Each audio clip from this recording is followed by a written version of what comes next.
Sir பாஜகவை பொறுத்த மட்டும் திரு அண்ணாமலை வந்து இந்த தேர்தலில் களம் காணவில்லை அப்படின்னு சொல்லி அவங்களுடைய சென்ட்ரல் கமிட்டிக்கு தெரிவித்ததா ஒரு தகவல் இருக்குது. பட் அவருடைய பாஜகவை வளர்த்த விதம் வந்து தமிழ்நாட்டில் அதிகமாக பேசப்படுது. அவருடைய ஃபாலோவர்ஸ் நிறைய பேர் இருக்காங்க.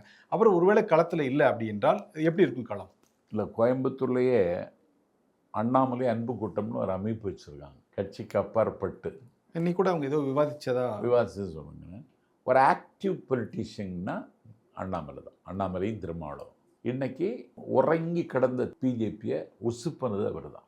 நல்லா உசுப்பேத்தி விட்டார். ஆமாம், உசுப்பேத்தினார். தெற்கு வீதியில், திருவாரூர் தெற்கு வீதியில், தெற்கு வீதிக்கு கலைஞர் பெயர் சூட்டணும்னு திருவாரூர் நகர்மன்றத்தில் தீர்மானம். எல்லா இடத்துலையும் கருணாநிதி பேர் தான் வைப்பாங்க. மதுரையில் ஆகாயம் விழாவை கட்டியிருக்கிற நூலகத்துக்கும் அந்த பேர் தான். உரிமை தொகை கொடுக்கறது அதுக்கும் கலைஞர் மகளிர் உரிமை தொகை தான். எல்லா இடத்துலையும் கருணாநிதி பேரை வைக்கிற ஒரு ஹிட்லரிசம் தான் தமிழ்நாட்டில் நடந்துட்டு இருக்கு.